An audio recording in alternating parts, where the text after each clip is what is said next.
वालेकुम अस्सलाम। अलहमदुलिल्लाह ठीक ठाक। तुसी सुनाओ? उस्मान अशरफ। मियाँ चन्नू गल्ला मंडी पंजाब। माशाल्लाह जनाब दी तुसी वेखदे पे सूरत हाल बड़ी जबरदस्त मकई बड़ी मकदार के अंदर आ रही है। उस तो बाद कपाह माशा 5-6 दिन हो गए आ मकई की मकदार घट गई है तो कपाह की माशाल्लाह ज्यादा होने लग पई मंडी के अंदर। कपाह ने बड़ी रौनक लाई हुई है मंडी के अंदर माशाल्लाह। कपाह जी माशाल्लाह अज जी बिल्कुल साफ सुथरी अच्छी रूई है जी तकरीबन माशाल्लाह 9200 भी जिथे ढेरी फरोख्त हुई है।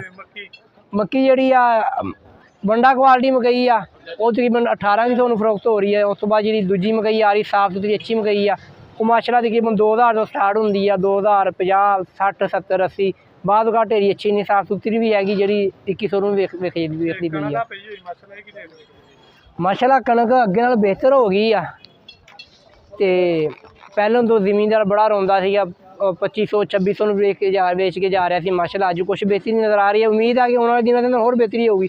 अज जी ढेरी 2840 बीज फरोख्त हुई है।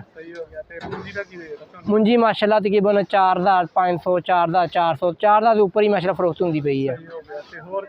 तेल आ रहे तेल दिली आ रहे माशाल्लाह कल परसों ढेरी इस सीजन की ढेरी 2024 की ढेरी भी आई है माशाल्लाह तकरीबन जी अच्छी तेल दिली आ वो तकरीबन 15,000 रुपये फरोख्त होंदी पई है। पैगाम की मूंगी तो तुसीं पुछा नहीं माशाल्लाह मूंगी ईवन मूंगी इन्होंने बड़ा पैसा कमाया।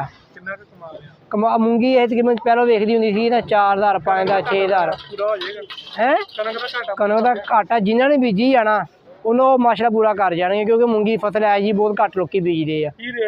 रेट माशाल्लाह तकरीबन 9000 के उत्ते ही आ जा रहा। सरों हैगी 6000 रुपया। हाँ जी।